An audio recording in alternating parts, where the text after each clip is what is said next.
I've spent most of my life watching Ellora sparkle, while I fade into the background. It's not her fault, really.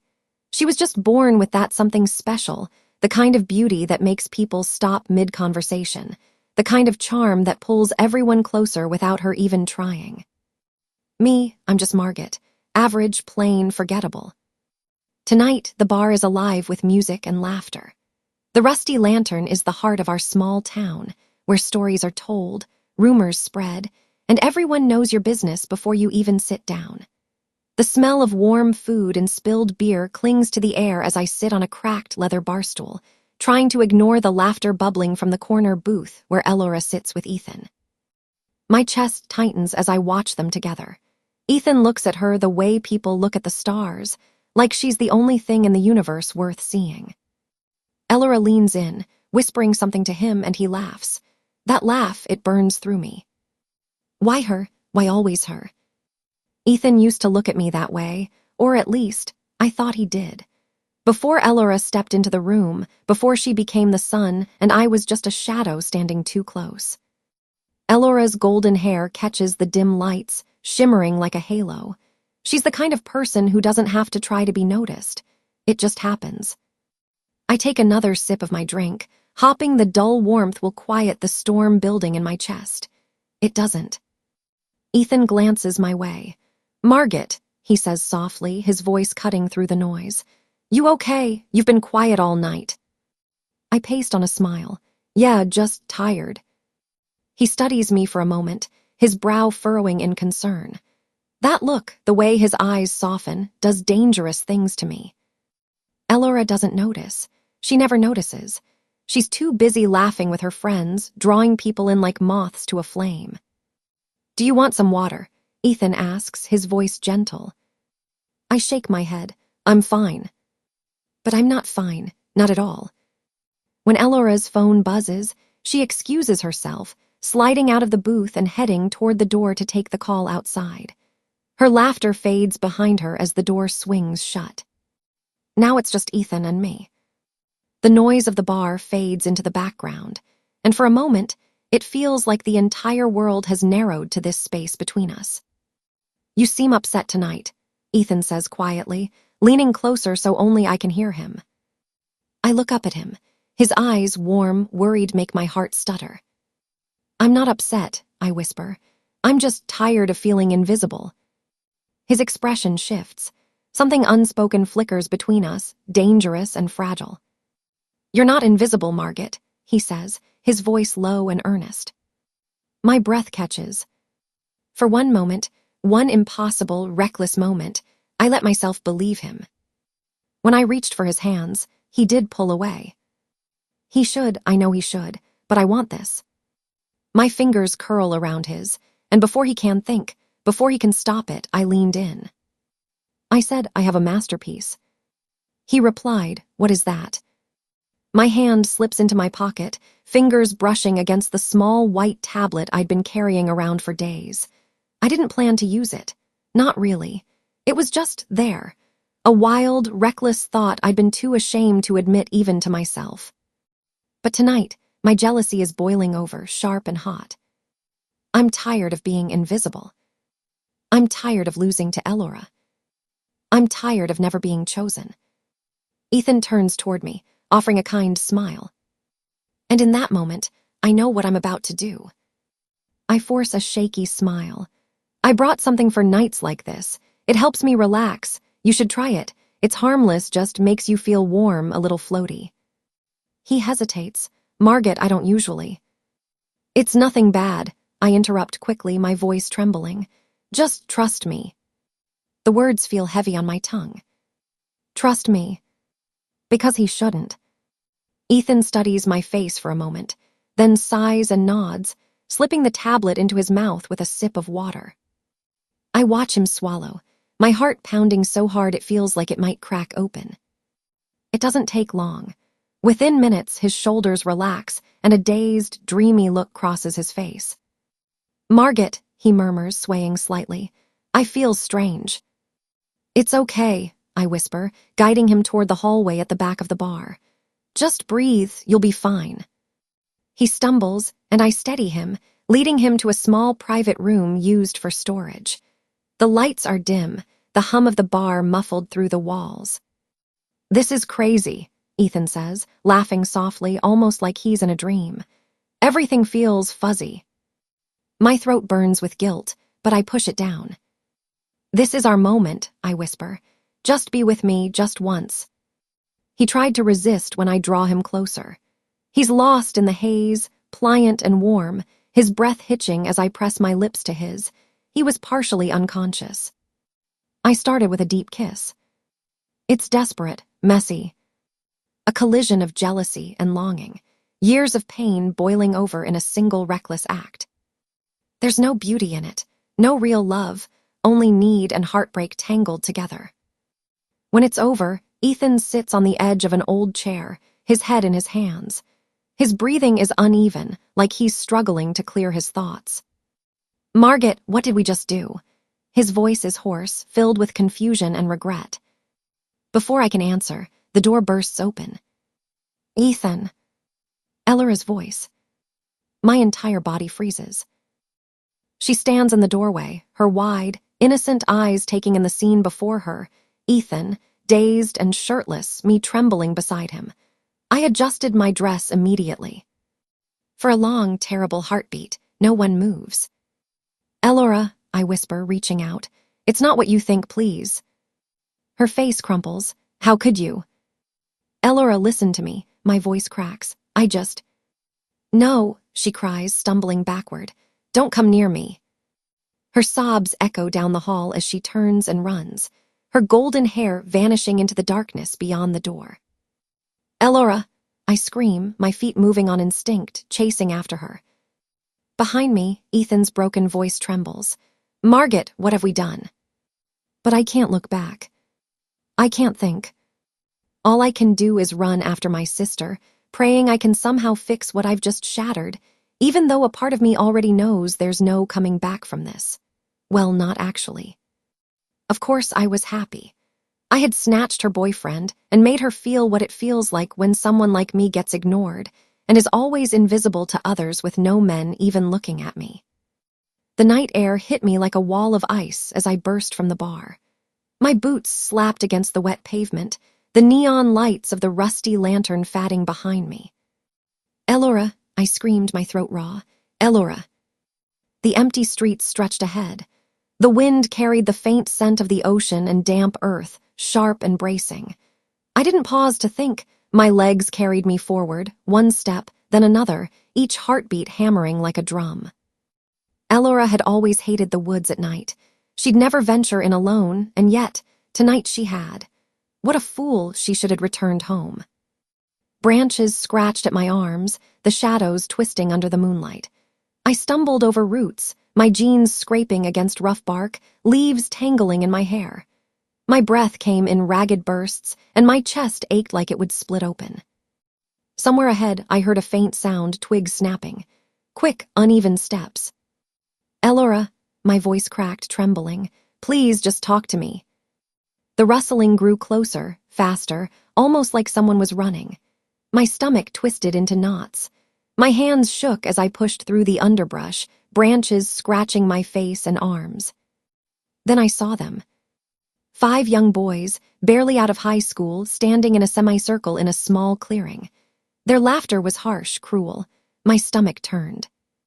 And in the center, a man crouched low, shoulders tense, dark hair falling over his eyes. His posture was defensive, careful. He didn't look like anyone from our town, not really. Too tall, too broad, too controlled. "Hey," one of the boys shouted, stepping forward. "What are you doing out here, huh? Alone?" The man didn't respond. His breathing was steady but sharp, cautious. "Not talking, huh? Figures," the another boy said. He pushed the man's shoulder hard. "You think you're better than us or something." My heart pounded. The man flinched at the shove but didn't strike back. Not yet. Something about him made me pause. I couldn't see his face clearly in the shadows, but I could feel him, the quiet tension in his body, like a coiled spring. The boys closed in, laughing, taunting him. "Say something, freak, or are you just gonna stand there like a mute?" "Are you looking for your grandmother?" "Oh, she was busy with us," another one said with insulting tones. I gasped softly, drawing their attention. My chest tightened. My feet felt like they were glued to the ground. The man's head lifted slightly, and our eyes met.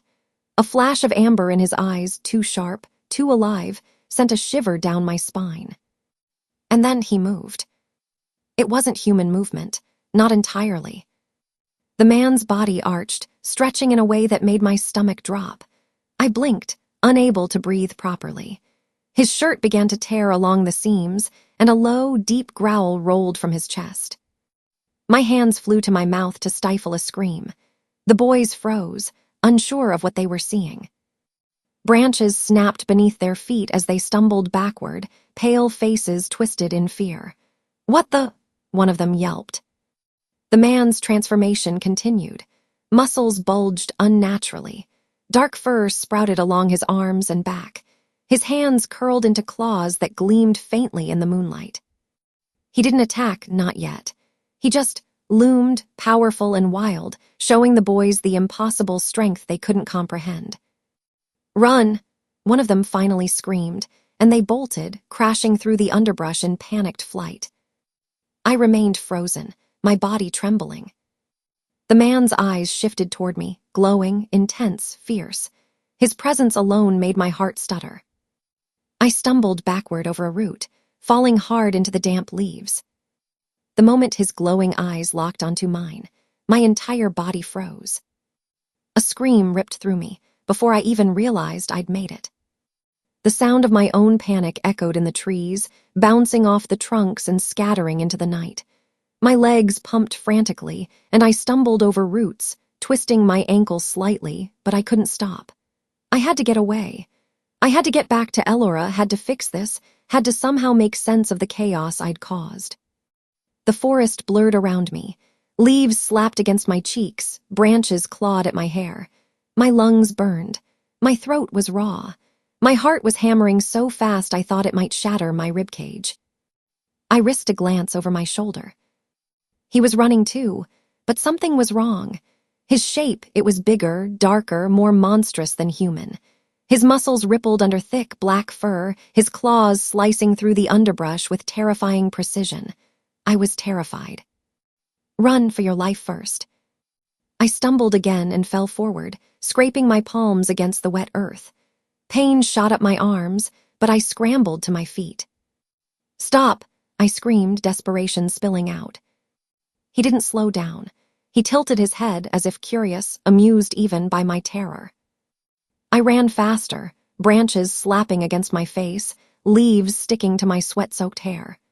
Every nerve in my body screamed for me to escape, and yet he was closing the distance impossibly fast. And then, in a blur so quick it made my stomach lurch, he shifted. The monstrous form collapsed in on itself, fur and muscle shrinking, claws retracting, until standing before me was a man again. Broad-shouldered, drenched in sweat, dark hair plastered to his forehead, eyes glowing faintly in the moonlight. Before I could react, his long legs closed the space between us. One hand grabbed my wrist. The grip was firm, unyielding, yet not cruel, but it was impossible to pull free. My entire body went rigid as he twisted gently but decisively, guiding me through the underbrush. I said, "Don't scream." His voice was low, commanding, and there was no arguing with it. I stumbled, tried to pull away, but his hold was ironclad. "Let me go. Please don't destroy me. I don't know anything, and I had not done anything. I need to find my sister." "You will," he said, his amber eyes sharp, "but not until I allow you to." I gasped, panting so hard I thought I'd collapse. My hands flailed slightly, but he caught them, holding them against my sides firmly. "I'm not going to hurt you," he said, voice steady but urgent. "But if you try to run again, you will get caught, or worse." The forest seemed to close in around us, shadows twisting unnaturally, the distant sound of the ocean a ghostly hum behind the trees. My heart was hammering in my ears. We ran, or rather I was dragged carefully, yet with impossible speed, through the underbrush, across roots and fallen branches, through patches of mud that sucked at my boots. My palms were bleeding from scrapes. My jacket was torn. My hair was plastered to my sweat-damp face. And still, his grip never loosened. Seconds stretched like hours as we moved through the dense forest. My lungs screamed for air. My legs trembled. Every instinct in my body screamed fight, run, escape.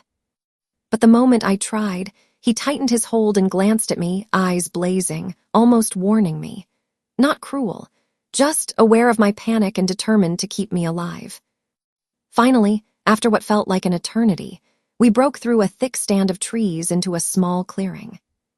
There, hidden from the world, was a structure I couldn't immediately recognize, more like a cave carved into the hill, reinforced with wooden supports, hidden by shadows and brush. Smoke spiraled faintly from a small chimney-like vent, and a soft light flickered from inside.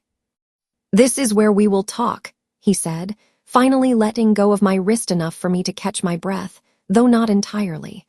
My arms were still tense, my chest heaving. I sank to my knees on the soft moss, trying to process everything. "Talk? About what?" "You need to listen to me very carefully. You won't tell anyone anything about me about anything," he said, his voice low, steady, and edged with something I couldn't name. I looked up, my eyes wide. I won't tell anyone," I whispered, though the words trembled. He didn't relax. His amber eyes locked onto mine, sharp and piercing. "Do you understand what that means? If anyone else knows about this, if even a single person finds out that there are werewolves in this town, it won't just be me in danger. It'll be the entire pack, including the rogue wolves like me. And it won't just be a warning or a scolding, they'll vanish. No trace. Gone. And I won't be able to protect them." "Rogue wolves," I whispered, my voice trembling. "You mean you're a werewolf?" "Yes," he said simply. "And I'm not alone. But I need to know, can I trust you?" I swallowed hard, still panting. I don't know. I've never seen anything like this." "I know," he said. Then I said, I don't understand, but I will never tell this to anyone." He stepped closer, the shadow of his massive frame stretching over me, and I flinched, even though there was no anger in his posture. "You're not just talking about keeping a secret from your friends or the police. You're talking about lives, people who have families, friends, people who didn't ask for this. Rogue wolves like me, we're not a threat to anyone. But the second the wrong people know we exist, we're targets. Every week one goes missing. You saw what I did tonight, yes. You saw what happens when someone tries to bully or threaten us." I nodded, my stomach twisting. I understand." His eyes softened slightly, though the edge remained. "Good, because if you tell anyone, if you breathe a word, even a hint, the consequences will be on your conscience. Not in a moment, not in a day, but for the rest of your life. Do you get that, Margot?" I nodded again, more firmly this time. I get it. I won't tell anyone." He crouched slightly, letting his gaze sweep over the forest around us, listening to the distant sounds of the night. Then he looked back at me. "Good," he said finally, "because the world isn't ready for us. And some of them out there, the ones who are hunting, taking rogue wolves, they would see anyone who knows as a weakness, including you. Do you really want to be the reason someone disappears?" I shook my head so violently it hurt my neck. "No, never, I won't." He straightened, the faint glow of his eyes still unnerving in the darkness. "Then stay close. Listen, and don't speak, not to anyone, ever." I shivered, partly from fear, partly from the overwhelming weight of what he'd just told me. My life had just tipped into a world I couldn't have imagined, and already I knew. This was bigger than me, bigger than anyone in this town. And somehow, despite my fear, I also knew that I had no choice but to follow him, at least for now. I had no idea who he was, or what he truly wanted, but one thing was certain. My life had just spiraled into something far larger, far darker, and far more dangerous than I could have ever imagined. I asked, "So, now it is all clear, I should leave. I have to find my sister, and then I will return home." He said, "Not at all, you are not going anywhere until morning. Raven can't take risks." "Raven, and who is that?" I asked. He said, "It is me." Then I asked, "Raven, I am going." Raven said, "Try me." "Please," I begged, my hands gripping the damp moss floor as I tried to stand. You have to let me go. I need to find Ellora. She's in trouble. Raven's amber eyes fixed on me like a blade. His jaw was tight, controlled, muscles coiled under the faint moonlight. Margot, he said, low and even, it's too dangerous tonight. You'll only put yourself at risk. I'll allow you to go in the morning. Until then, you stay here. My chest heaved, but I can't just sit here. She's out there alone and I. You don't understand, he interrupted, stepping closer. They'll see you. Any noise, any movement, and it's not just your life you'd be endangering. Rogue wolves are disappearing every week. If they catch you, you could be next. Do you want that? I swallowed, the cold air catching in my throat. No, I do. His expression softened ever so slightly. Then stay, trust me, just for tonight, I'll explain everything. I sank back onto the moss, shivering. My heart still raced, my mind replaying every terrifying moment from the chase. I dug into my bag for my phone. I dialed Ellora's number. 1 ring, 2, 3. Nothing. She is trying to avoid me, I whispered, panic creeping back in. She must have gone home, or, my voice broke as I imagined her wandering in the night alone. Raven crouched nearby, still observing, still alert. Calm down, she's probably safe. If she returned home, she's fine. If she didn't, she wouldn't get far without help. The forest is dangerous for someone alone. I rubbed my face with my hands, trying to calm my trembling body. I don't know where to start looking. This is insane. I saw a real werewolf tonight, and now, my words faltered. I don't know what's going on. Raven's eyes softened as he leaned back against the mossy wall of the hidden den. It's real, Margot. I froze, listening as he began to speak. His voice was low, deliberate, carrying the weight of someone who had lived through too much. The rogue wolves like me, who don't belong to any alpha pack who roam on their own. We're peaceful, careful. But someone, a villain, has been taking us, one by one, for unknown reasons. We don't know exactly what they want yet, but we do know that no rogue has returned once taken. I swallowed, my pulse racing. And this has been happening for how long? Several months, he said, voice quiet but firm. Every week another disappears. We tried tracking, tried hiding, but we're always one step behind. The alpha packs, they have their own rules. They'll protect their own, but rogues like me, we're expendable in their eyes. If this villain wants something from us, no one will intervene unless we act. My stomach nodded. And you're trying to stop it. Yes, he straightened, jaw firm. I need to find this villain. I need to stop him before more are taken. I don't know who or what he's after yet, but I won't let anyone else disappear without a trace. I sank lower to the ground, my mind spinning. This was like a dream, or maybe a nightmare. I'd seen a werewolf, a real one, and now I was sitting in his secret den, listening to him talk about rogue wolves being taken from the woods. My pulse was racing, adrenaline and awe mingling together. Who are you? I asked softly. He looked at me, eyes serious but not unkind. I'm Raven, rogue, lone wolf, a protector of rogues. You have to understand, no one else can know about this. Not your friends, not the police, no one. Anyone who sees or hears is at risk. You need to trust me. I nodded slowly, shivering but captivated. I trust you. I'll stay. I won't tell anyone. He gave a small, almost imperceptible nod.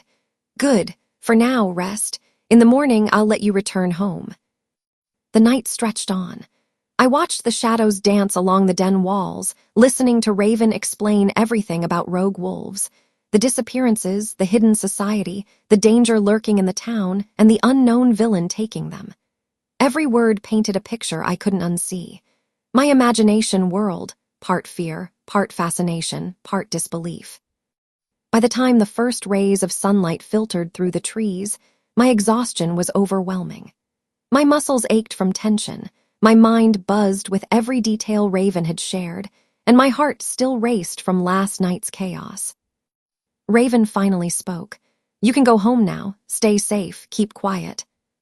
I nodded silently, feeling the weight of what I had learned pressing down on me. Every step back to the house was heavy, but I knew my life had already changed. I'd glimpsed a world hidden from ordinary eyes, and nothing would ever feel normal again. At first, I tried to push it aside. Ellora was probably fine. She was always fine. She had her own way of handling things. I had just overreacted, hadn't I? It was Sunday. I won't have to go to work. I spent the morning quietly at home, tidying up the living room, fixing breakfast, and cleaning the dishes from last night. Every movement felt mechanical, my mind restless, replaying the chaos at the bar. Eventually, the rational part of me thought maybe Ellora had simply returned to her room after the chaos. Maybe she was lying down, sulking, giving me the cold shoulder, which, given everything, was fair. But by mid-afternoon, a creeping unease started to gnaw at me. I hadn't seen her at all, not in the kitchen, not in the living room, not even moving past the hallway when I'd peeked into her room. I grabbed my phone, hands shaking slightly, and dialed her number. Ring, ring. Nothing. Ellora, I whispered to myself. Answer, please. I called again. Ring, ring, rings, nothing. The pit in my stomach deepened. My mind raced. Maybe she went out. No, it's too late for that. Desperation nudged me forward. I threw on my jacket and stepped outside. The sky was shifting now, the first hints of evening stretching across the horizon in soft shades of pink and gold. I walked around the neighborhood, calling her name. I checked the park near the edge of town, the little coffee shop she loved, even the tiny grocery store down the road. No sign of her. By the time I returned home, my chest ached from the adrenaline and worry. My hands were shaking as I tried calling Ethan. Hello, his voice sounded groggy, distracted. Ethan, please, you have to help me. Have you seen Ellora? I stopped mid-sentence, realizing I sounded frantic. Margot, last night, I don't really remember anything. I'm sorry, I can't help you. My fingers tightened around the phone. You don't remember anything? Ethan, please think. She didn't come home. She isn't answering her phone. I don't know. I didn't see her. I'm really sorry, Margot, he said, voice soft and uncertain. I hung up, breathless, frustration and panic building. Evening fell slowly. The sun dipped behind the distant hills, painting the sky in streaks of orange and violet. Shadows stretched across the room, deepening the feeling of isolation. I tried to distract myself. I walked around the house, checking the closets, scanning her bedroom for any clue, a jacket left behind, a bag, a note, anything. But it was empty, quiet, silent. I even tried going to the bar from last night, thinking maybe she'd gone there to find me or Ethan. The bartender shook his head when I asked. Ellora, nah, she hasn't been by all day. You're the first I've seen from your place since last night. By now, my anxiety had become a constant thrum, pulsing in my chest. I poured myself a glass of water, my hands trembling, trying to calm my racing mind. I walked over to the window, looking out toward the beach in the distance. The ocean reflected the fatting light of the sky, waves lapping gently against the shore. Part of me resisted thinking the worst, but a gnawing voice in the back of my mind whispered relentlessly, what if she didn't come back? I sank onto the couch, hugging my knees, and called her phone again. Ring, ring, nothing. Tears pricked at the corners of my eyes. The guilt from last night pressed down on me like a heavy weight. I had betrayed her. I had done something unforgivable. And now I couldn't even find her. I wandered through the house, checking every room again, packing, trying to convince myself she was just somewhere nearby. But the empty silence told a different story. Hours passed. The sky darkened into deep indigo. Streetlights flickered on outside, their soft glow casting long shadows across the walls of the living room. My phone buzzed occasionally with messages I couldn't focus on. Just as I was about to sit on the floor, exhausted and hopeless, the sound of footsteps outside the front door made me jump. My heart lurched into my throat. The door creaked open slowly. My pulse shot through the roof. Raven. He stepped inside, calm but intense. His eyes, glowing faintly even in the dim light, locked onto mine. I need to tell you something, he said, his voice low, serious. How did you got my address? I asked. Small town, he replied. What is it? Did you see her? My voice shook. He shook his head, stepping closer. Not exactly, but my people saw something last night. A young woman, she entered the beach near the pier. She went deep inside into the water, and she didn't come back. She was wearing blue top and black jeans. Yes, she was Ellora, I confirmed. I felt uneasy. What do you mean? She didn't come back. Raven's expression was grim. We don't know where she went.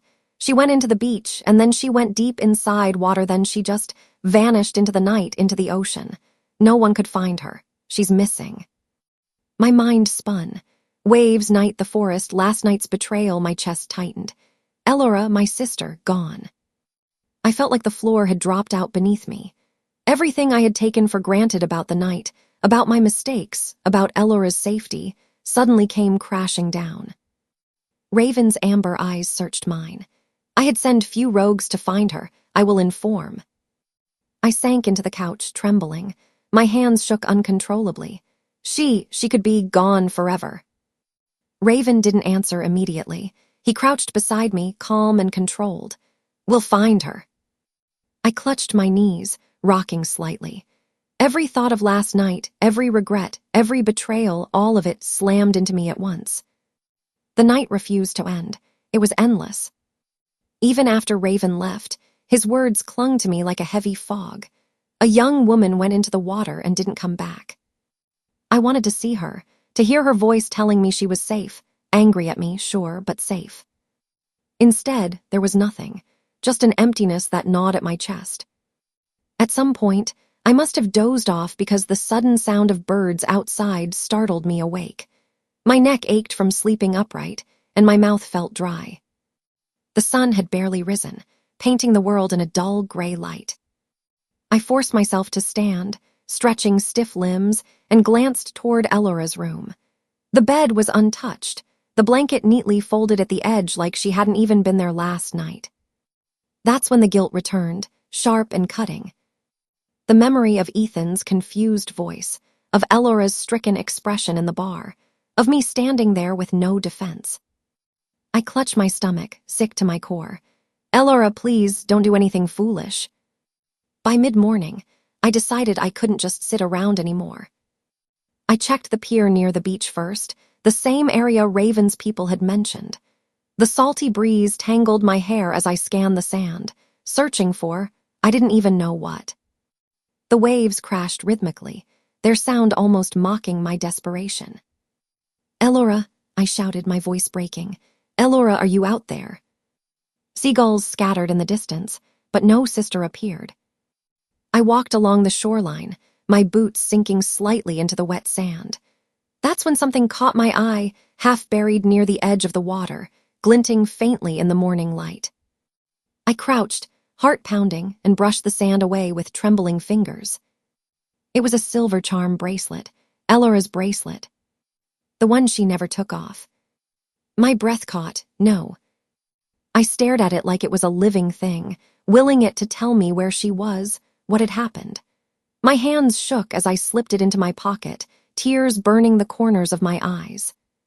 This wasn't just a coincidence. Something had happened here. By the time I reached home, Raven was waiting by the porch steps, arms crossed, his expression unreadable. You found something, he said, noticing my clenched fist. I nodded, unable to trust my voice. Show me, he urged gently. I pulled out the bracelet, my fingers reluctant to let it go. Raven took it carefully, turning it over in his hands. This was near the water. Yes, buried in the sand, my voice cracked. She wouldn't just drop it. She loved this bracelet, she. Raven placed a hand on my shoulder, steadying me. Margot, this could mean she didn't just vanish willingly. The thought sent a shiver down my spine. Then someone took her. His amber eyes darkened. Maybe, and if that's true, then it connects with the rogues who have been disappearing. That doesn't make sense. She is not even a werewolf, not from a pack, neither a rogue. I said. Then his face darkened, he said. I know, but somehow I think that if she is taken, then nobody else is taking her, except those who had taken my people. I swallowed hard, my mind spinning. Ellora isn't a rogue wolf, she's just normal. Why would anyone take her? That's what we need to find out. And believe me, the people who are taking our rogues are the only danger in this small town, and nobody else will do these, Raven said firmly. We both searched for any clue, but didn't find yet. As afternoon stretched into evening, my worry grew unbearable. I tried calling Ethan again, hoping he might remember something. He answered on the third ring, his tone groggy. Margot, did you find her? I am worried. I called her many times, but no answer. Ethan, think carefully. Did you see Ellora at all after last night? My voice shook. No, but I am trying, he said.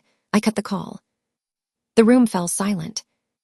Raven's gaze darkened as he stood, packing slightly. If that's true that she has been taken, then we're dealing with someone who isn't just targeting werewolves anymore. Someone willing to cross lines. By the time I reached home, Raven was waiting by the porch steps, arms crossed, his expression unreadable. You found something, he said, noticing my clenched fist. I nodded, unable to trust my voice. Show me, he urged gently.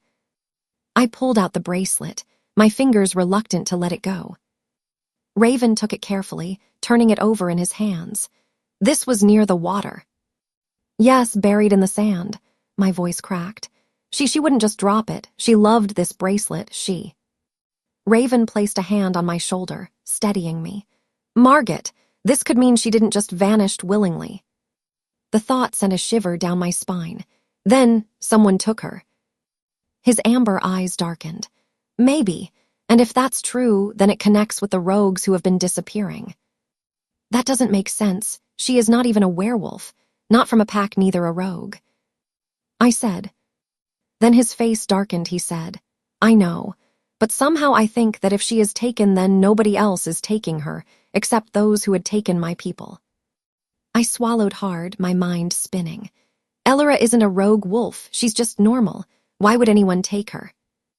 That's what we need to find out. And believe me, the people who are taking our rogues are the only danger in this small town, and nobody else will do these, Raven said firmly. We both searched for any clue, but didn't find yet. As afternoon stretched into evening, my worry grew unbearable. I tried calling Ethan again, hoping he might remember something. He answered on the third ring, his tone groggy. Margot, did you find her?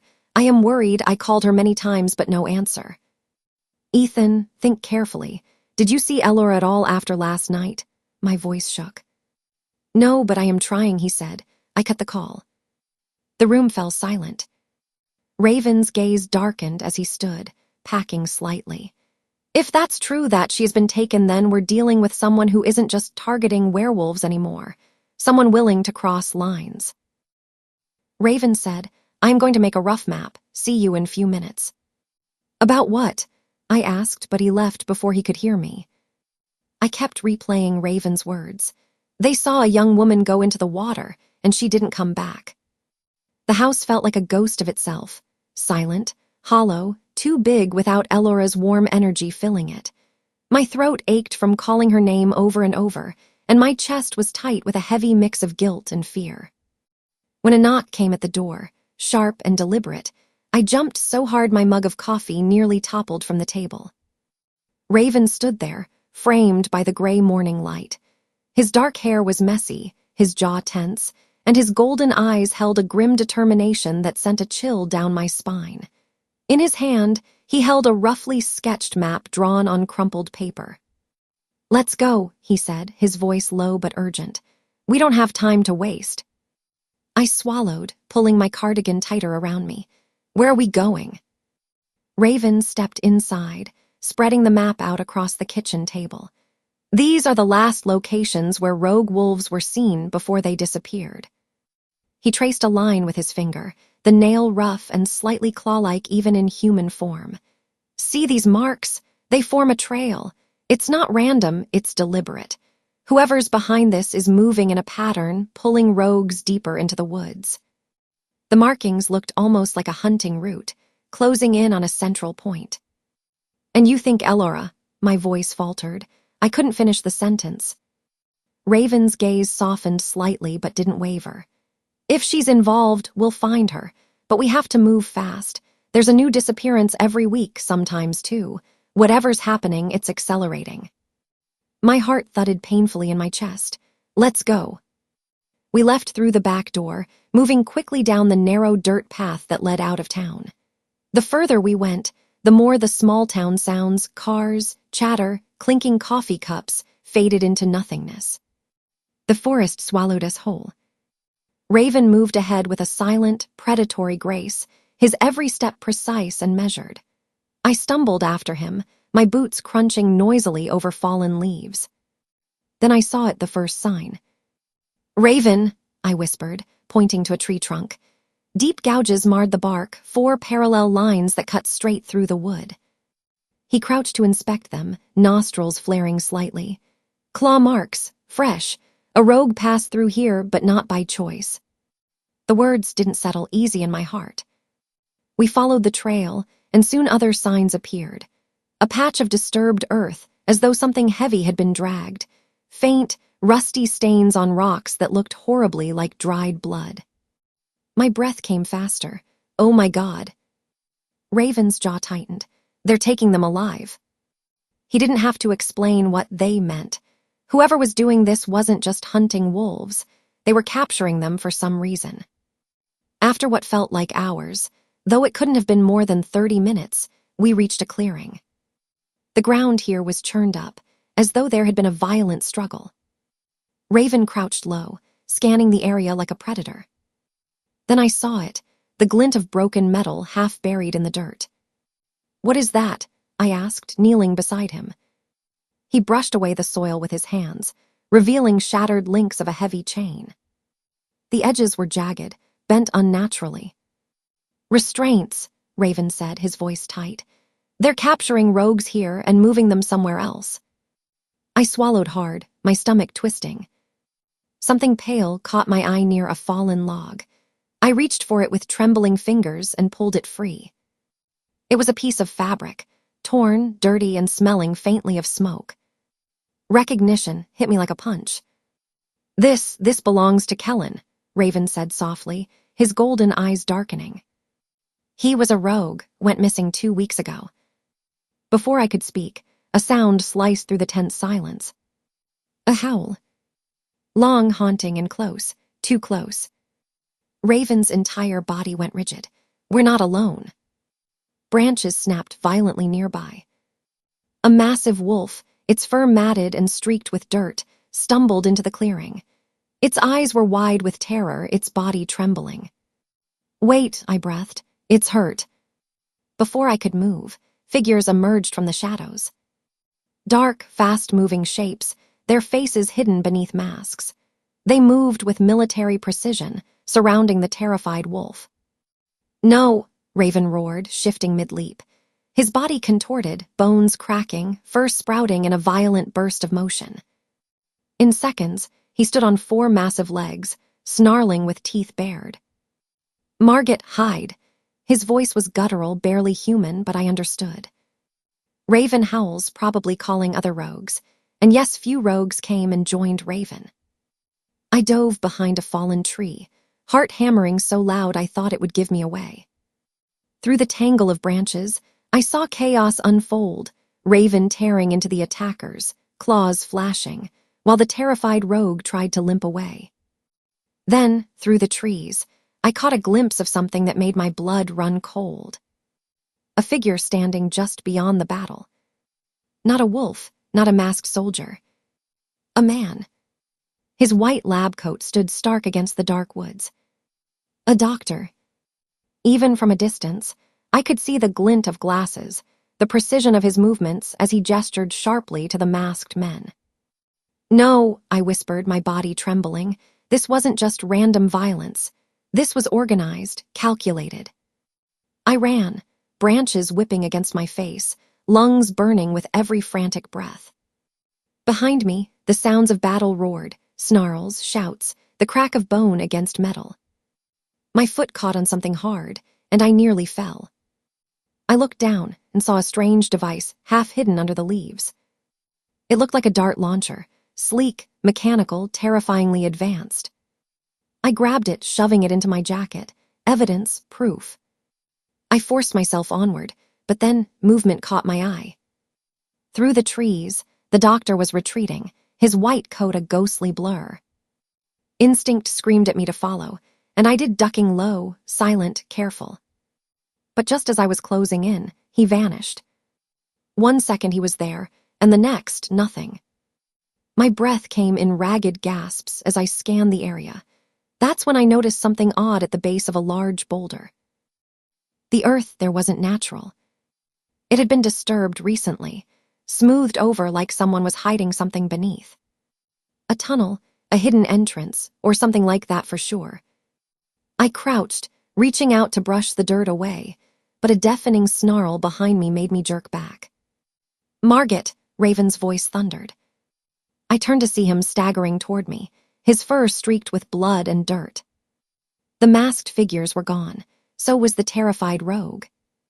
There was no time to investigate further. Raven grabbed my arm, half dragging me through the trees. We ran until my legs felt like they would snap, until my lungs burned, and the forest behind us was just a blur of darkness. When we finally stopped, both of us were gasping for breath. Raven's golden eyes burned with fury. Whoever is behind this, they weren't just taking rogues tonight. I stared at him, my body trembling. "What do you mean?" Raven cut me off. "I don't know yet, but your sister's disappearance, these attacks, they're connected. This isn't random anymore." My breath came in shallow gasps. Raven, I saw him, the doctor, and there was something beneath the ground like a tunnel. That's where he went. Raven's expression turned grim. "Then that's where we go next." I clutched Ellora's bracelet so tightly it bit into my skin. Somewhere beneath this cursed forest, answers were waiting. And I wasn't leaving until I found them. We returned to my house. We must wait gore the morning.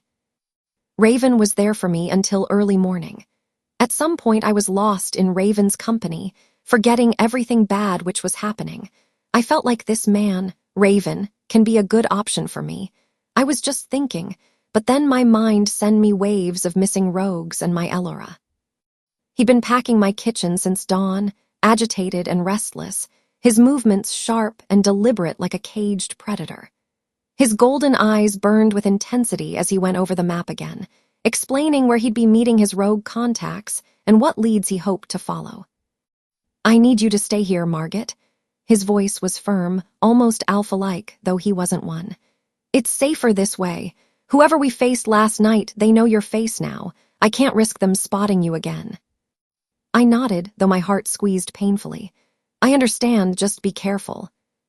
For a moment, his expression softened, and I caught a flicker of something vulnerable beneath his usual stoic exterior. It wasn't just worry for a fellow pack member. It felt personal. Raven stepped closer, so close I could feel the heat radiating off him. His hand lifted slightly, like he wanted to touch my cheek, then hesitated and fell back to his side. "I'll be back before evening," he said, voice low. "Stay inside, promise me." I swallowed, suddenly breathless. "I promise." And then he was gone, disappearing into the trees with that silent, graceful speed that still amazed me. For a long moment, I stood at the window, staring after him. My chest felt warm and strange, my pulse fluttering in a way that made me wonder if no. I pushed the thought away. Now wasn't the time for confusing feelings. I tried to keep busy. I cleaned, made tea, even flipped through an old book Ellora had left lying on the counter. But nothing worked. My mind kept circling back to the image of her bracelet in the sand and the strange, disturbed earth where the doctor had vanished last night. What if there was something there, something I'd missed in the chaos? The thought gnawed at me until I couldn't stand it anymore. Before I knew it, I was lacing up my boots and grabbing my jacket. "Just a quick look," I muttered to myself. "I'll be careful, Raven doesn't need to know." The forest felt different in early morning, but not safer. Every step I took made the dry leaves crunch under my boots, too loud, like I was announcing myself to the entire forest. I kept glancing over my shoulder, half expecting to see Raven's disapproving face, or worse, one of those masked men. When I reached the clearing where Raven and I had fought the attackers last night, my breath caught. The broken chains were still there, glinting dully in the light, but something about the area felt wrong. Colder. Quieter. I knelt, brushing my fingers over the soil where I'd seen the doctor disappear. It still looked disturbed, like someone had recently smoothed it over. "Where did you go?" I whispered, as though the earth itself might answer me. Then I saw it, a faint set of footprints, barely visible, leading away from the clearing. They were too large to be human, but off somehow. The toes looked elongated, clawed. My pulse quickened as I followed them, weaving between trees, my boots sinking slightly into the soft, damp earth. The further I went, the stronger the metallic scent became, until it burned the back of my throat. The low growl. I froze. The growl came from behind me, low and guttural, vibrating through the air. My breath hitched, my body locking in place as every instinct screamed at me to run. Slowly, I turned my head. Through the shadows, two gleaming eyes stared back at me, pale, wild, and unblinking. Then the wolf lunged. I screamed and threw myself to the side, hitting the ground hard as its massive body sailed past me. Pain shot through my shoulder, but adrenaline surged, forcing me back to my feet. I ran. Branches whipped against my face, tearing at my clothes.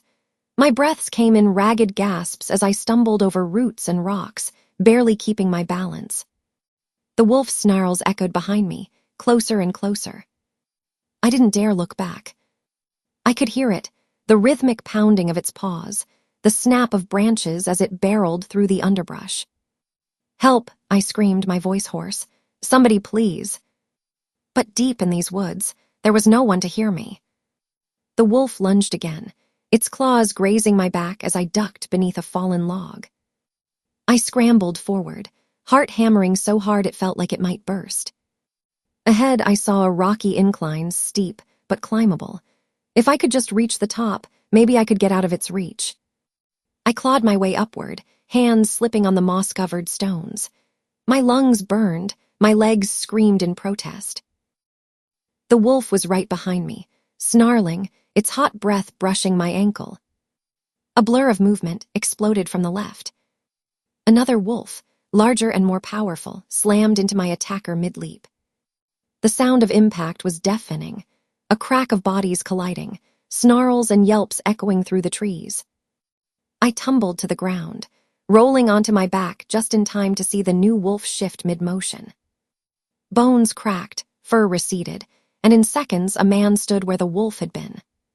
Tall, broad-shouldered, with dark hair and a commanding presence that radiated strength. Incredible handsome, royal. "Stay behind me," he ordered, his voice rich and authoritative. I crawled backward, trembling, as he faced the attacking wolf.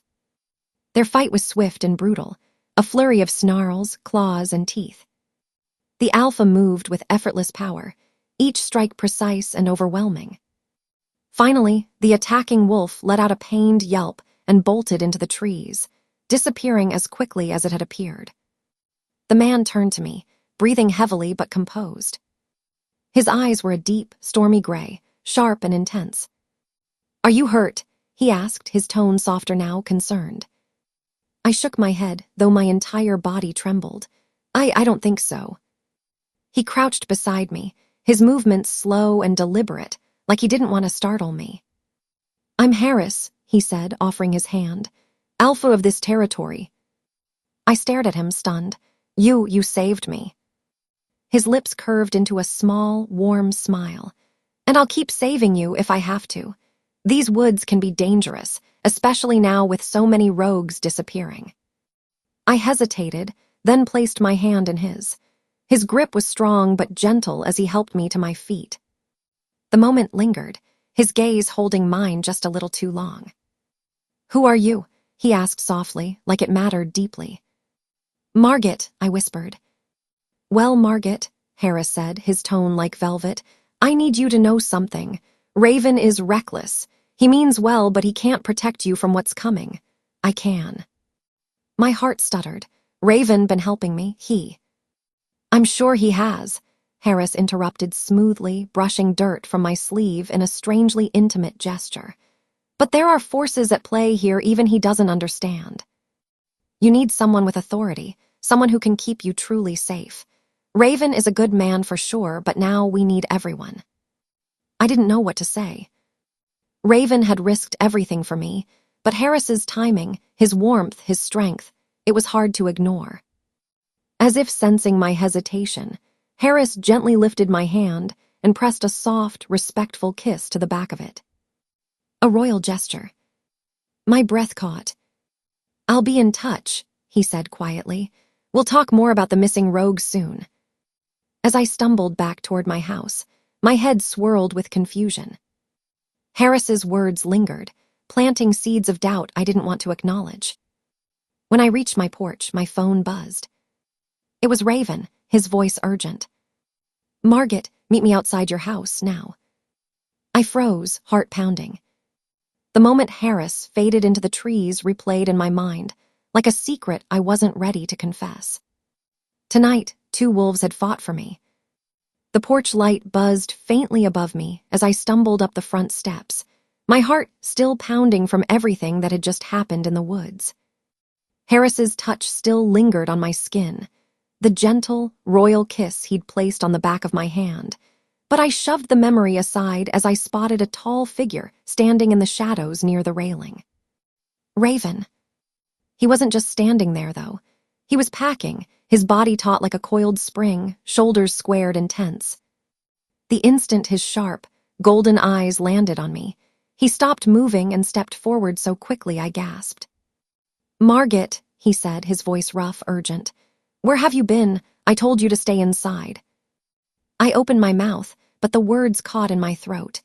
His intensity, the raw emotion etched into his features, froze me for a moment. Then I saw it, the subtle tremor in his hands, the way his chest rose and fell too quickly. He'd been terrified, for me. I went back into the woods, I admitted, guilt rushing over me. I thought maybe I'd find another clue about Ellora. I couldn't just sit here doing nothing. Raven's jaw clenched, and for a split second I thought he might yell. But instead, he just dragged a hand down his face and turned away, muttering something under his breath. When he faced me again, his expression was stormy but controlled. You scared me half to death, he said tightly. If anything happened to you, Margot. His voice cracked just slightly before he caught himself. Never mind, just tell me you're okay. I nodded quickly. I'm okay, really, and I'm glad you're here because there's something I need to tell you.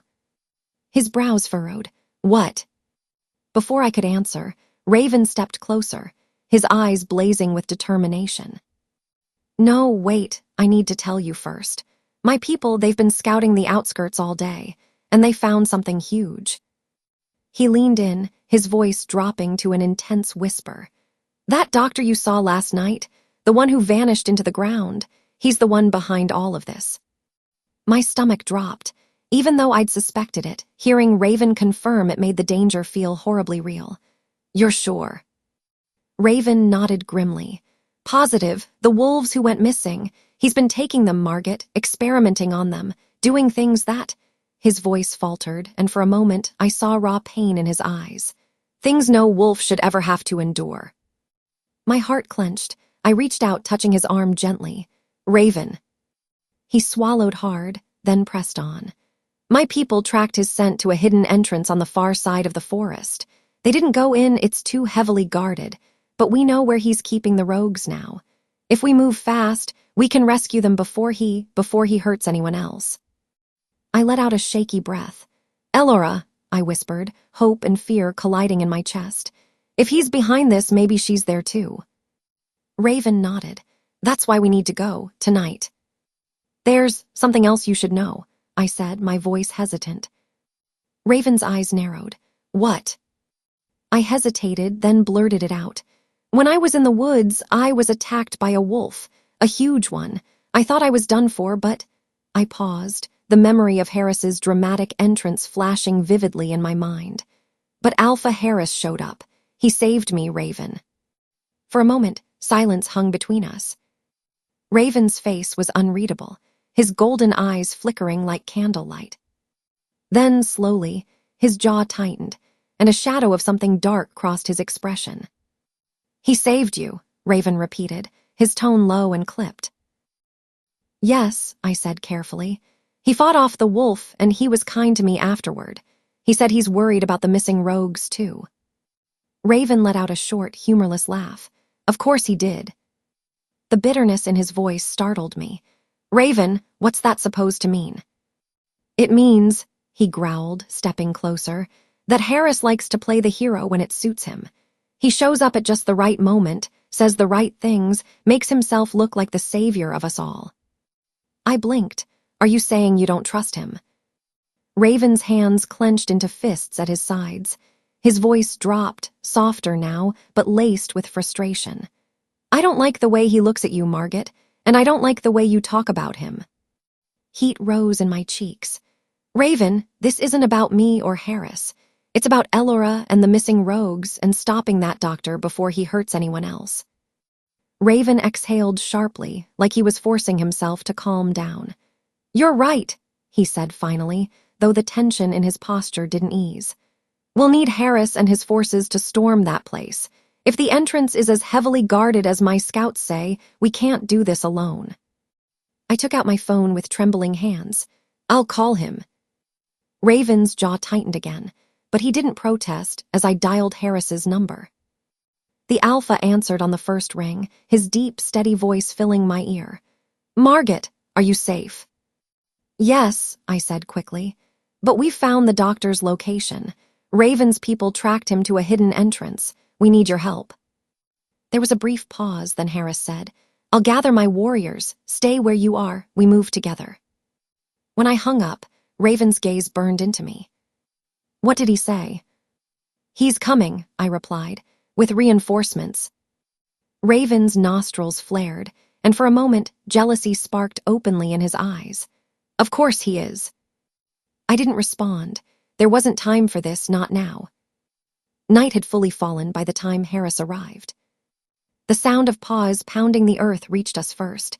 Then figures emerged from the darkness, wolves of all sizes, some shifting mid-stride into human form, others remaining on 4 legs. At their head walked Harris, tall and commanding, his presence radiating authority. His storm-gray eyes locked on mine immediately, and he gave me a reassuring nod. "Margot," he said warmly. "Raven." Raven inclined his head stiffly, his posture rigid. "Alpha." The air between them crackled like static, each sizing the other up. Harris's smile was polite but cool, while Raven's expression was carefully neutral, though his hands were still clenched into fists. "Thank you for coming," I said quickly, trying to diffuse the tension. "The entrance is near the eastern cliffs. Raven's scouts will guide us." Harris turned to his warriors, his voice booming with authority. "Tonight, we bring our people home. No one gets left behind." The rogues howled in unison, a chilling, powerful sound that sent shivers down my spine. As we began to move through the forest, I walked between Raven and Harris, acutely aware of the tension on either side of me. Raven stayed close, his protective energy fierce and possessive. Harris, on the other hand, moved with calculated ease, occasionally brushing his hand against my back as if to steady me or remind me of his presence. Every glance between them felt like a silent battle I didn't understand. The group moved swiftly but quietly, the only sounds the rustle of leaves and the soft thud of paws against the forest floor. As we neared the cliffs, the air grew colder, sharper. A strange, metallic tang filled my nose, the same scent I'd noticed before. Raven halted abruptly, raising his hand for silence. "We're close," he murmured. Harris moved to the front, his posture straight and commanding. "Positions," he ordered, and the wolves obeyed instantly, fanning out into a semicircle around the entrance. I crouched low, my heart hammering as I peered ahead. There, half hidden beneath thick brush and jagged rocks, was a dark opening. The place where the doctor had vanished. "This is it," Raven whispered. "This is where he's keeping them." Harris nodded, his expression grim. "Then we end this, tonight." As the rogues and the Alpha's warriors readied themselves, I gripped Raven's arm tightly. For the first time, I felt the full weight of what we were about to do. Somewhere beyond that dark entrance was Ellora. Somewhere beyond it, the doctor waited, and maybe something even worse. Raven covered my hand with his own, squeezing gently. "Stay close to me," he said. His voice was rough, almost tender. "I won't let anything happen to you." Harris's voice cut through the moment. "Let's move." The mission had begun. "This is it," Raven murmured, his voice barely audible. "Once we go in, there's no turning back." I nodded, clutching his map so tightly the edges cut into my palm. My heart hammered in my chest as I thought of Ellora, of her laugh, her stubbornness, her infuriating but lovable ways. "Please let her be okay," I prayed silently. Harris glanced over his shoulder at the rogues. "Stay sharp," he ordered, his voice a low growl. "No one gets separated, we fight as one." The wolves gave low, unified howls of acknowledgement. The sound echoed off the cliffs, eerie and bone-deep, raising goosebumps along my arms. Then, just as we took the first step toward the entrance, the attack came from above. A blur of motion burst out of the treetops with a vicious snarl. Before I could scream, masked wolves dropped from the branches like shadows made flesh, landing in a tight circle around us. "Ambush!" Raven roared, his body shifting instantly into his massive wolf form. Golden fur rippled in the moonlight as he lunged at the nearest attacker. Chaos exploded around me. The rogues shifted mid-leap, claws and fangs flashing. The air filled with the snarls, growls, and sharp tang of blood. I stumbled backward, nearly tripping over a root as a masked wolf barreled toward me. Before it reached me, a powerful hand grabbed my arm and yanked me out of the way. "Harris." "Stay behind me," he barked, placing his body between me and the attackers. My breath came in ragged gasps as I clutched his coat, watching as he shifted seamlessly, his massive wolf form exploding into existence mid-leap. His silver-gray fur gleamed like steel in the moonlight. He hit the masked wolf with brutal force, sending it crashing into a tree. The sound of snapping wood echoed like a gunshot. Harris didn't pause. He spun, claws flashing, and tore through another attacker with terrifying precision. To anyone watching, he looked unstoppable, a savior cutting down the enemy with sheer strength and skill. "Margot, stay low," he growled, his wolf voice reverberating in my bones. I dropped to my knees, heart pounding, as bodies blurred around me. Fur, blood, shadows. The ground beneath my palms was damp, cold, trembling with the vibrations of battle. Through the chaos, I caught glimpses of Raven, golden fur slashing through the darkness, his growls fierce and unrelenting. For a brief, shining moment, I believed we could win. But then something shifted. The masked wolves, they weren't just attacking randomly. They were hurting us, pushing us back toward the entrance like predators corralling prey. "Back to the cliffs," Harris commanded, his voice thunderous. "Don't let them cut us off." The rogues obeyed instantly, their loyalty to the Alpha absolute. Raven snarled in frustration, but followed, staying close to me as Harris cleared a path forward. The fight ended as abruptly as it had begun. The remaining masked wolves vanished into the trees, disappearing so quickly it was as if they'd never been there at all. Harris shifted back into human form, breathing hard but looking every inch the heroic leader. Blood streaked his jaw, but his storm-gray eyes were steady, sharp, full of calculated calm. "Is everyone okay?" he asked, scanning the group. A few rogues whimpered or limped, but no one was dead. Relief washed over me until I realized something horrifying. "Where, Raven?" I gasped, spinning wildly. "Raven." No answer. My heart plummeted. I turned in frantic circles, searching for that familiar golden fur, that familiar protective presence. But he was gone. And so were 3 of the rogues. Harris's expression darkened, his jaw tightening. I knew this would happen. I stared at him, stunned. What do you mean? He placed a steadying hand on my shoulder. Raven! Done this before. When things get dangerous, he runs, takes whoever will follow him and disappears into the night. No, my voice cracked. Raven wouldn't, he wouldn't abandon us. Harris's eyes softened, full of sorrow and something else I couldn't name. Margot, I understand it's hard to hear, but I've seen it before. Raven's loyalty has always been questionable. I had hoped he'd changed for your sake. I shook my head violently. No, you're wrong. But even as I said it, doubt wormed its way into my mind. Why hadn't Raven answered when I called? Why had those other rogues vanished too? Maybe Harris was right. A lump formed in my throat, bitter and heavy. So they just left us here to fight alone. I'm afraid so. Harris's hand squeezed mine gently. But don't let their cowardice break you. We'll finish this together. Something in his tone wrapped around me like a warm cloak. Solid, safe, reliable. Exactly what I needed in that moment. I nodded, swallowing my grief. Okay, let's go. The entrance yawned before us, like the open mouth of some ancient beast. Dark cold, waiting. Harris motioned to his remaining warriors, and they began to move inside, their footsteps silent and disciplined.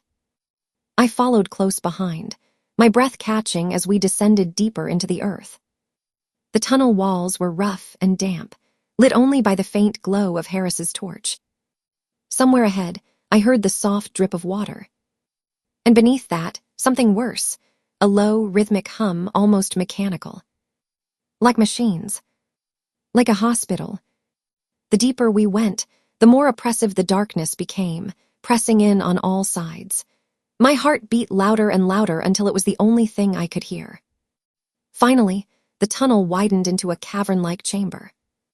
Rows of metal tables lined the room, each one occupied by a wolf, unconscious, restrained, their bodies covered in wires and tubes.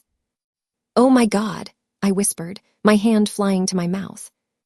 Machines whirred softly, their screens glowing with strange symbols I didn't understand. The smell of blood, antiseptic, and something chemical hung thick in the air. And there, moving methodically between the tables, was the doctor. His white coat gleamed in the dim light, pristine and clinical despite the horror surrounding him. He didn't even look up as he adjusted a needle, extracting a glowing vial of something from a rogue wolf's body. My stomach turned. He's taking their power, I breathed. Harris stepped forward, his presence dominating the room. Doctor, he roared, his voice echoing off the walls. The doctor froze, then slowly turned. His face was calm, unreadable, and terrifyingly composed. He said softly, so the alpha comes at last. I turned to Harris, ready to urge him forward, ready to fight, and that's when I realized Raven still wasn't there. Panic surged through me again. Raven, I called desperately, my voice echoing through the chamber. Raven. Only silence answered me. My breath came in ragged gasps as I scanned the group. 3 rogues were missing too, gone without a trace. My chest constricted. They all left me, I whispered, the betrayal cutting deeper than I'd ever thought possible. Harris placed a steady hand on my shoulder again. Margot, he said, his voice low and soothing. They weren't strong enough to face this, but we are. I stared at him, my eyes stinging with unshed tears. He looked so certain, so sure of himself. Like a rock in a storm. Slowly, I nodded. And then, I heard it. A soft, ragged sound, like a whimper, barely audible above the hum of machines. But it was her. Ellora, my voice cracked, my whole body lurching toward the sound. I sprinted past the tables, my boots slamming against the damp concrete. Ellora, I screamed again, my voice echoing in the tight space. There, in a dim corner, behind a curtain of hanging wires, lay my sister. Her wrists were bound to a cold, steel table. Her face was pale and wet with tears, her lips trembling as she tried to speak. The sight of her broke something inside me. Ellora, I dropped to my knees beside her, grasping her bound hands as tears flooded my own eyes. I'm here, it's me, I'm here. Margot, her voice was weak and hoarse, barely more than a whisper. You came. Yes, I sobbed. I'm so sorry for everything. I'm going to get you out, I promise. But before I could untie her, a deep, mocking chuckle filled the room. The sound froze me in place. I turned slowly, my stomach twisting into knots. Harris stood a few feet away, no longer the noble protector. His storm-gray eyes gleamed with cold amusement. His lips curled into a smile that didn't reach his eyes. Beside him, the doctor adjusted his pristine white coat, calm and methodical as ever, as if this were just another day in his lab. What's going on? My voice wavered, dread rising like bile. Harris, why are you just standing there? Help me untie her. Harris tilted his head, almost pityingly. Oh, Margot, you really thought I was here to save her. My breath caught. What are you saying? The doctor's voice slid into the space between us, smooth and unnervingly detached. She is special, Margot, and so are you. I've been waiting a very long time for both of you. My grip on Ellora's hand tightened. Waiting for what? For the day when your bloodline would return, the doctor said, eyes gleaming with a chilling excitement. Generations ago, a witch placed a curse on the wolves, a curse that would one day destroy our kind. The bloodline that carries her magic, well, you and your sister are its living embodiment. My legs felt like they might give out. No, that's not possible. Oh, but it is, Harris said smoothly, stepping closer. That's why I've been watching you all this time, Margot, protecting you, guiding you. His voice hardened, and now using you. My throat constricted, making it hard to breathe. Using me. You staged that wolf attack. Harris's smirk was answer enough. The memory hit me like a tidal wave. The snarling wolf, my desperate run through the woods, Harris appearing like a hero in the nick of time. He hadn't saved me, he'd set it up. My voice cracked with disbelief and fury. You lied to me. All of this, everything was a lie. Harris's expression didn't waver. Not everything. My feelings for you were real enough. He reached out, brushing a strand of hair from my face with a possessive touch that made my skin crawl. And once this is over, you'll understand why this was necessary. I slapped his hand away, trembling. Never. Behind me, Ellora let out a terrified sob. Margot, run, she screamed. Get out of here. But it was too late. The rogues who had followed us, my supposed allies, were suddenly surrounded by masked wolves emerging from hidden tunnels. They hadn't even had time to react before they were tackled, restrained, and dragged away toward the metal tables. No, I lunged forward, but two masked wolves grabbed me, pinning my arms behind my back. Let go of me, I screamed, thrashing wildly. Raven, where? Raven. Harris's eyes glinted with cruel satisfaction. Raven, he chuckled darkly. I warned you, did I? He ran, abandoned you just like always. No, I shouted, my heart breaking. He wouldn't do that. You had kept him somewhere else, isn't it? But my cries were drowned out by the chaos around us. Snarls, struggling rogues, the clank of chains as they were locked into place. Harris moved through it all like a king, surveying his domain. The remaining rogues were dragged one by one to the tables, strapped down beside the unconscious wolves. Their terrified howls echoed through the chamber before needles silenced them.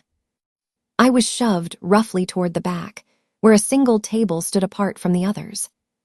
Right next to Ellora.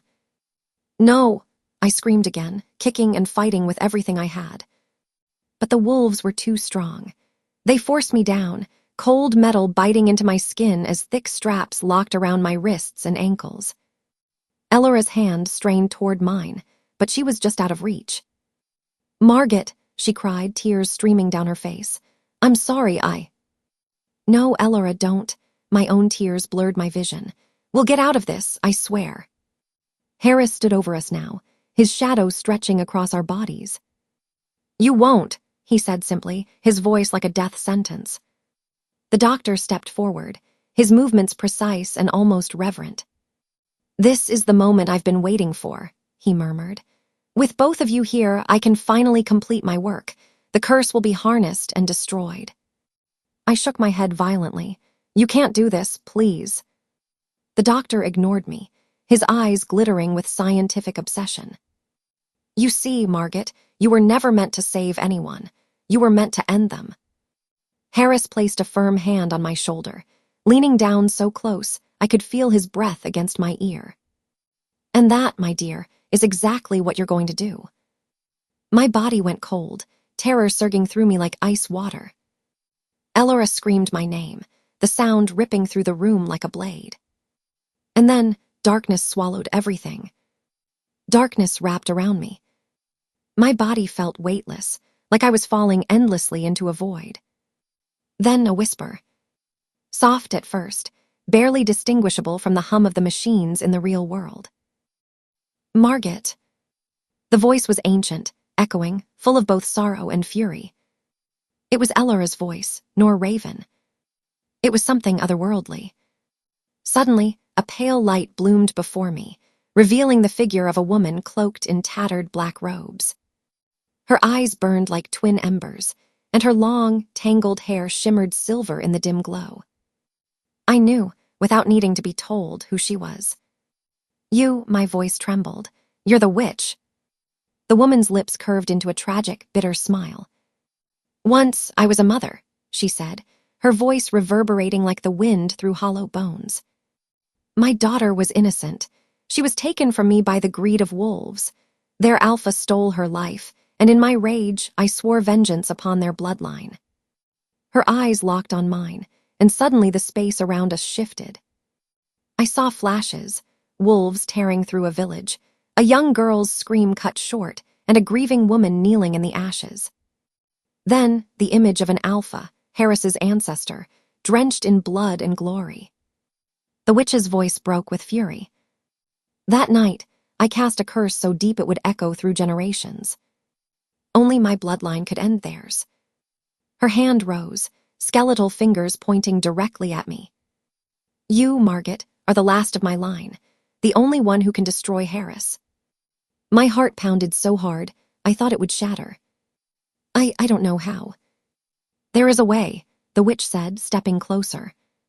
"But it requires sacrifice." I swallowed hard, terrified yet desperate. "Tell me." Her burning eyes softened, just slightly. "You must kiss your true love first, sealing your heart to theirs. Then, with a drop of your own blood on your lips, you must kiss Harris. Only then will the poison of our curse flow into him and end his reign." "A kiss," I whispered, stunned. Something so simple, yet so impossibly dangerous. The witch's form began to fade. "Remember, child, love must come before hate. If you falter, the curse will fail, and Harris will rise stronger than ever." "No, wait." I reached for her, but my hand passed through empty air. The light vanished, and the darkness rushed back. My eyes snapped open with a gasp. The cold metal table beneath me was real again. Ellora's terrified face hovered just inches from mine. "Margot," she cried. You weren't breathing for a second, I thought." "I'm okay," I rasped, though my body trembled violently. "Ellora, I know how to destroy Harris. I saw her. The witch, she told me everything." Ellora's brow furrowed in confusion and fear. "What are you talking about?" Before I could explain, Harris's voice cut through the chamber like a blade. Well, he drawled, striding toward us with terrifying calm.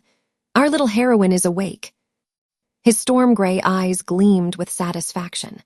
Behind him, the doctor moved methodically, adjusting syringes and machines, humming softly as if preparing for a routine procedure rather than an atrocity. "Please, Harris," I begged, forcing my voice to shake with fear. "You don't need to hurt us. We could rule together, you and me." His steps slowed, his head tilting in mock consideration. "Oh, Margot, sweet, desperate Margot." His smile didn't reach his eyes. "You think you can manipulate me the way you toyed with Ethan, the way you tried to play Raven. I see through you." Then Ellora said, "I was so terrified that I totally forgot about this. You ditched me, Margot. You made me cry intentionally. You destroyed my life. I was about to marry him. I looked at her and said, I am sorry, Ellora, but I have changed. Before I could complete, Ellora spitting out on my face. I realized now how much hate I had built up in my sister's mind. Ellora faced towards Harris and said, Harris, take me. I don't want to live. I cried and tried to convince Ellora that I have changed, but then Harris said, loyalty is overrated. Power is all that matters. My blood went cold. He knew. He'd always known. Maybe Harris and the doctor had read Ellora memories. Still, I leaned toward him, pretending to be drawn in. If you give me a chance, you'll see I'm loyal to you. He chuckled darkly, leaning down so close I could feel his breath on my lips. Then he went back. Behind him, the doctor prepared a vial of glowing liquid, muttering to himself with glee. Her destruction will be the key, the doctor said. Once she is destroyed, the curse will be broken forever. My heart hammered in panic. Time was running out. And then, the ground beneath us trembled. At first it was subtle, like distant thunder. Then louder, rhythmic, closer. Harris's head snapped up. What was that? Before anyone could answer, the far wall, solid stone moments ago, exploded inward with a deafening roar. Dust and debris filled the air as dozens of shadowy figures surged through the breach. They moved with terrifying precision, silent until the very last moment. And then they howled. The chamber erupted in chaos as hundreds of rogue wolves flooded in, their golden eyes blazing. At their head was Raven, his massive form unmistakable even through the dust. Now, Raven roared, his voice shaking the very walls. The rogues struck with overwhelming force. Harris's soldiers barely had time to react before they were torn down, overwhelmed by sheer numbers and fury. The battle was a blur of claws, fangs, and snarls. Screams echoed off the stone, mingling with the crash of machines toppling and chains snapping. Ellora screamed as one of the masked wolves lunged toward us, but before it could reach her, Raven slammed into it, tearing it away with a vicious growl. Margot, he shouted, shifting mid-motion into his human form. His face was streaked with sweat and dirt, his golden eyes burning with relief and rage. Hold on, I've got you. He slashed through my restraints with a stolen blade, then freed Ellora. The moment I was free, I threw my arms around him, sobbing. I thought you left me, I choked out. I thought. Never, he growled, pulling me close. I had to get help, I had to win. Behind him, the battle raged. Harris's warriors were skilled, but they were outnumbered 10-1. The rogues Raven had brought from other territories fought like demons, fueled by vengeance for their captured kin. Within minutes, the tide turned. The doctor screamed as one of Raven's wolves tackled him. There was a flash of light, and then silence. When the dust cleared, the doctor's pristine coat lay in tatters on the ground. He was gone, finished. Raven turned toward me, breathing hard, ready to lead me and Ellora to safety. But before we could move, a chilling laugh echoed through the chamber. Harris. He stood in the center of the chaos, battered but unbroken, his storm gray eyes burning with defiance. Blood dripped from his jaw, but his posture was proud, almost regal. You think this changes anything? He snarled. I am the Alpha. My bloodline cannot be destroyed. Before anyone could react, he lunged straight at Raven. No, I screamed as the two collided with a sickening impact. They rolled across the floor, claws and fists flying. Raven fought valiantly, but he was exhausted from the battle.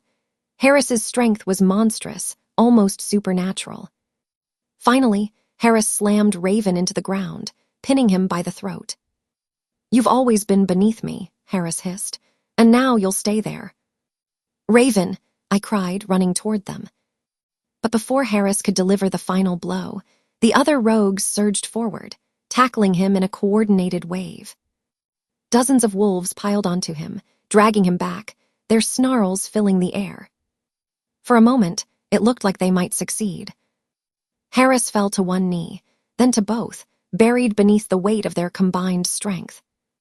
And then he laughed. The sound was horrible, deep, guttural, full of pure malice. "You can weaken me," Harris snarled, shoving the rogues off with a burst of terrifying power. "But you cannot destroy me." He stood tall again, defiant despite his wounds. "One by one," he promised, his voice carrying through the silent chamber, "I will take you all, and you, Margot, you will watch." His storm-gray eyes locked on mine, burning with a promise of annihilation. My heart pounded, but beneath the terror, a single thought blazed bright and clear. "I know how to end you." I reached for Raven's hand, squeezing it tightly, knowing what had to come next. Ellora clung to my arm, wide-eyed and shaking. She didn't understand the prophecy. She didn't understand what I had to do. And Harris, he was laughing, a low, guttural laugh that sent chills down my spine. He turned, ready to walk away, his confidence unshaken. But this was my moment, my only chance. The witch's words echoed in my mind. Love must come before hate. I swallowed hard, my heart pounding so loudly it drowned out the sounds of the chamber. I knew what needed to be done. The curse could only be activated through my blood, but only after I had fully given my heart to someone else. I turned toward Raven, my throat dry. "Raven, there's something I need to say." His golden eyes softened, concerned and confused. "Margot, now isn't the time." "No," I interrupted, my voice trembling but firm. "I need you to hear this. If anything happens to me, you have to know." I stepped closer, my hands clutching his battered shoulders. "I love you, Raven. You've been my protector, my partner, my hope. I didn't realize it until now, but you've always been the one." For a moment, his breath caught. Shock flashed across his face, followed by something deeper, a fierce, aching tenderness. "Raven, Margot, I didn't let him finish. I rose up on my toes and kissed him. It wasn't a desperate kiss, but a claiming one. A kiss that told him everything I couldn't put into words. His hands wrapped around my waist, pulling me closer, his body trembling against mine. In that moment, the world faded. The rogues, Ellora, Harris, none of it mattered. When we finally broke apart, tears blurred my vision. That kiss had sealed my love and my fate. I bite my lips hard that my blood came out as already suggested by the witch. Now it was time for hate. I turned to Harris, wiping my tears, my expression shifting into something cold and calculated. "Harris," I shouted, my voice echoing through the cavern. He stopped mid-step, glancing over his shoulder with a curious tilt of his head. "Oh, found your courage, little one." I took a deep breath, forcing myself to appear calm. "You're right, we can't destroy you. No one can, but maybe we don't have to." His eyes narrowed, intrigued. "Harris, go on." I stepped closer, careful to keep my tone measured. "If I give you what you want, the curse, you'll leave the rogues alone. You'll never hurt them again. You'll never take another soul from this town." Ellora gasped beside me. "Margot, no, that's insane. You can't trust him." Raven growled low in his throat. "This is a foolish decision, Margot. Don't do this." I turned to Raven, tears streaking my face. "If you love me, you'll trust me, please." His jaw clenched. I could see the war raging inside him, his instinct to protect me battling against his respect for my choice. Finally, with a pained expression, he nodded once, fists trembling at his sides. Ellora sobbed. "Margot, please do. There has to be another way." I didn't look at her. My gaze was locked on Harris. He stepped forward, a dark, triumphant smile spreading across his face. "Very well. A deal, then. Give me the curse, and I'll grant your precious rogues their freedom." "Destroy me," I said. My heart thundered as I approached him. Each step felt heavier, like wading through water. When I was close enough to feel the heat radiating from his body, I tilted my head, offering him a coy, almost submissive smile. "You win, Harris." "Harris, of course I do."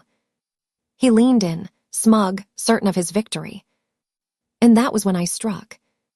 I lunged forward, grabbing his face with both hands and kissing him full on the mouth. The moment my lips touched his, the cut I'd made earlier on my lip reopened. My blood mingled with his. The curse ignited. Harris's eyes went wide, shock flashing across his face. Then he screamed. A guttural, animalistic sound filled the chamber as dark, inky veins spread across his skin. His body convulsed violently, muscles spasming as he clawed at his throat. Harris, no, this isn't possible. He stumbled backward, collapsing to his knees. His once powerful frame shriveled before my eyes, his strength crumbling into nothing. Harris, Margot. His final scream echoed as his body dissolved into ash and dust. And then silence. I staggered back, gasping for air, my heart pounding with relief. It was over. Harris was gone. I turned, searching for Raven. He stood frozen, awe and love etched on his face. Without thinking, without remembering the curse still burned on my lips, I ran to him and kissed him, desperate to feel his warmth, his safety. At first, it was tender and sweet, a kiss of victory and promise. Then Raven jerked violently. His body stiffened, his hands clawing at my arms. Raven, Margot, why does it burn? His golden eyes widened in agony, confusion and heartbreak. No, I screamed, pulling back. No, I didn't mean to, I forgot, Raven, please. But it was too late. The poison of my cursed blood had already seeped into him. His breath came in shallow gasps. I love you, his voice cracked, barely a whisper. And then, nothing. He went still in my arms. Ellora's scream shattered the silence. She ran to us, falling to her knees beside Raven's lifeless body. Ellora asked, "What did you do, Margot? What did you do?" I didn't, my voice broke. I didn't mean to, I just wanted to save us. Ellora's face twisted with rage and grief. She stumbled to her feet and backed away. You've taken everything from me. First Ethan, now Raven, you're poison, Margot. No, Ellora, please. I reached for her, but she turned and ran, her figure disappearing into the darkness. One by one, the surviving rogues shifted into their wolf forms. Their mournful howls filled the chamber as they carried Raven's body away. And then I was alone. I sank to the cold stone floor, my hands covered in Harris's ash and Raven's blood, sobbing until there were no tears left. The chamber echoed with emptiness, Harris and Raven both gone, Ellora gone too. And me, cursed to live with the weight of it all. Once, I thought I could save everyone, I whispered to the darkness, but I didn't know that victory meant losing everything. When I returned to my empty, lonely house, with all pain I had, the morning light felt strange. It poured through the thin curtains of my bedroom, too warm and golden for the way my heart felt, heavy, cracked, still throbbing with the loss of Raven. I hadn't heard from Ellora since that night. Since she'd turned away from me, her face full of pain and fury, her voice breaking as she told me I'd ruined everything. The house was unbearably quiet when I returned. Ellora's room was empty, her bed perfectly made, as if she'd never lived here at all. No note, no trace of where she'd gone. She's gone for good, I thought, sinking down on my bed, and she'll never forgive me. The next day, I forced myself to go back to work at the art gallery. The small shop smelled of oil paint and varnish, the familiar scent wrapping around me like an old blanket. I tried to lose myself in the rhythm, unpacking brushes, sorting canvases, arranging colors, but nothing felt the same. Every customer's voice was a blur. Every painting looked like a ghost. As I locked up that evening, I whispered under my breath, "Raven, if you could see me now, you'd tell me to keep going." It was the only way I could make my legs move. The next morning, a firm knock rattled the front door. My heart skipped. Could it be Ellora? I hurried to open it, only to find Ethan standing there. His eyes were tired, his hands stuffed into his jacket pockets. "Ethan," I breathed, caught off guard. Before I could say anything else, my emotions surged. "Ethan, I need to tell you right now, I don't love you. I never did. I'll always love Raven, no matter what happens between us." His brows knit together in confusion. "Margot, what are you talking about?" My throat tightened. The night at the bar, what happened between us, He held up a hand, cutting me off sharply. Margot, I'm not here for you. I'm here for Ellora. The words sliced through me. I blinked at him, stunned. For Ellora. Yes, his voice rose, frustration bubbling up. Why are you even assuming I came here because of you? I don't love you, Margot. I've only ever loved Ellora. The ground felt like it shifted beneath me. My lips parted, but no words came out. Wait, what? Ethan shook his head, clearly annoyed. She hasn't spoken to me for a week. Won't answer my calls, won't see me, nothing. I thought maybe you'd know where she went. I stared at him, completely frozen. The memory of that night at the bar, of me giving him that tablet, of dragging him into that room, of Ellora finding us, hit me like a slap. Oh my God, I whispered. You don't remember, do you? Remember what? His eyes narrowed. Nothing, we had a fight. I said to fake the actual truth. I didn't want to become villain again in Ethan's eyes. And suddenly, it all became clear. Ethan hadn't cheated, not really. It was me, just me. I had betrayed Ellora, manipulated Ethan, destroyed everything all on my own. My knees nearly buckled as guilt crashed over me. Ethan sighed heavily. I know where she is now. Someone told me she's been volunteering at an orphanage outside town. I need to see her. He didn't wait for me to respond, just turned and headed toward his car. I followed in silence, my hands twisting in my lap during the drive, my stomach a tight knot. When we finally reached the small, weathered building, my heart pounded in my chest. Children's laughter echoed faintly from inside, mingled with the soft clatter of dishes. Ethan started toward the door, but I grabbed his sleeve. Wait, please let me go first. She deserves to hear some things from me alone.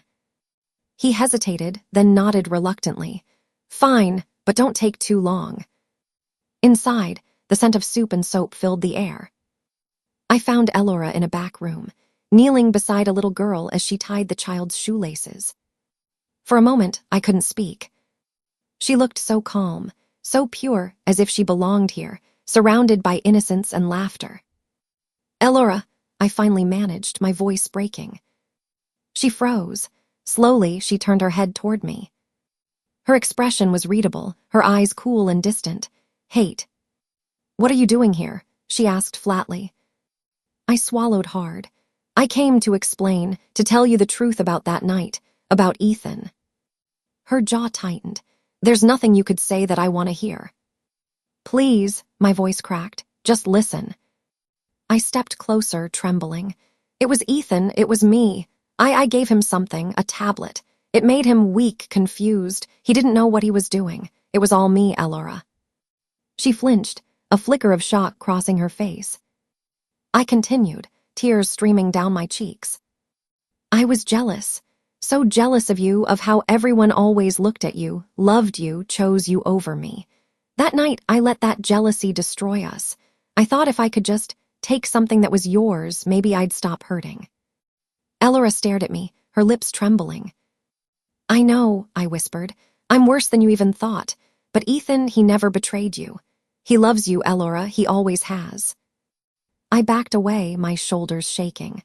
I'll never show my face again. You never have to forgive me, just don't lose him. Don't lose your true love because of my mistake. With that, I turned and walked out. Each step felt like a blade in my chest. As I stepped outside, I turned back, almost against my will. Through the orphanage window, I saw Ellora run into Ethan's arms, kissing him desperately as if she'd been drowning and he was air. A bittersweet smile tugged at my lips.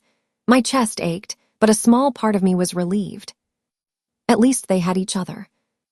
The next day, I came home late, the sun just dipping below the horizon. When I pushed open the door, a strange feeling prickled at the back of my neck, like someone was already inside. I froze. Then, from the shadows, Ellora and Ethan stepped forward. Ellora's eyes were bright, shimmering with something soft and unfamiliar. Ellora, I whispered. She walked toward me slowly, and then suddenly threw her arms around me. Happy birthday, sister, she said, her voice thick with emotion. The words shattered me. I clung to her, sobbing into her shoulder. After everything, the lies, the jealousy, the heartbreak, she was here.